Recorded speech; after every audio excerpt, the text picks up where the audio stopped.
Civîn hîna jî berdewame kî di civînê de bejdar in û biryare çi di civînê de bêgut û bêşkirin. بەڵێ مراد سڵاوتان لەوێ پاژە و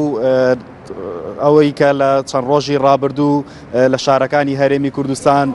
خۆپیشاندان و ناڕەزایی هاوڵاتیان دروست بوو کە بەهۆیەوە چەندین بریندار و کوژراو هەبوو. ئەمڕۆ مەکتەبی سیاسی یەکێتی نیشتیمانی کوردستان کۆبوونەوەی نائاسایی خۆی گرێداکە بە سەرپەرشتی کۆسەر ڕەسوڵ عەلی جێگیریەکەمی سکرتێری گشتی کۆبوونەوەکە بەڕێوە دەچێت بە پێ زانیارانێک کە دەستمان کەوتووە. کۆبوونەوەکە زیاتر لە کاتژمێر و نیوێک بۆ 2 کاتژمێر دەبێت دەستی پێکردەوە، بەڵام کۆبوونەوەکی داخراوە ڕێگە بە هیچ کەناڵێکی ڕاگەاندن نەدراوە تا ئەم ساتەوەختە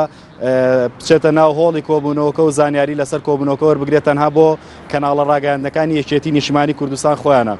من پەیوەندیم کرد بە بەشێکی زۆر لە ڕاگەاندنەکانی ناو مەکتەبی سیاسی یەکێتی نیشتیمانی کوردستانەوە باسییان لەو کرد بکە کۆبوونەوەکە کۆبوونەوەکی نائاساییە تایبەتە بە بارودۆخی ئەمڕۆی هەرێمی کوردستان تا ئەمڕۆ یەکێتی نیشتیمانی کوردستان بگاتە بڕیارێک لەسەرەوەی چۆن مامەڵە لەگەڵ ئەم بارودۆخە هەستیارەی هەرێمی کوردستاندا بکرێت دەربارەوەی ئایا دوای کۆنگرەکە دوای کۆبوونەوەکە هیچ کۆنگرێکی ڕۆژنامەوانی یان لێدوانێکی ڕۆژنامەوانی دەبێت پێیان ڕاگەاندن کە بە دڵنیایی هیچ کام لەوانە نابێت، بەڵام ئەگەر هەیە پاش کۆبوونەوەی مەکتەبی سیاسی یەکێتی نیشتیمانی کوردستان بەلاخێک بڵاو بکرێتەوە بۆ ڕای گشتی تیایدا ڕای ڕسمی یەکێتی نیشتیمانی کوردستان دەربارەی ئەم دۆخەی هەرێمی کوردستان بڵاو بکرێتەوە. مراد دەربارەیەوانی کە لە کۆبوونەوەکەدا بەشدارن کۆبوونەوەکە سەرجەم ئەندامانی مەکتەبی سیاسی یەکێتی نیشتیمانی کوردستان بە سەرپەرشتی کۆسەر ڕەسوڵ عەلی جێگری یەکەمی سکرتێری گشتی لە کۆبوونەوەکەدا بەشدارن، تەنها دکتۆر بەرهەم ئەحمەد ساڵح جێگری دووەمی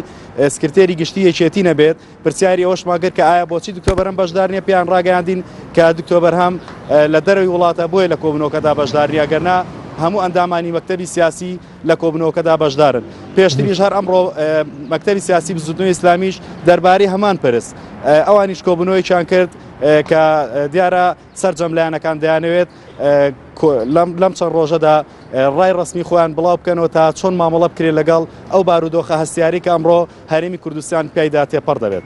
بەڵێ هاوکار یاسینی چێگانێمە لە سلێمانیە سپاس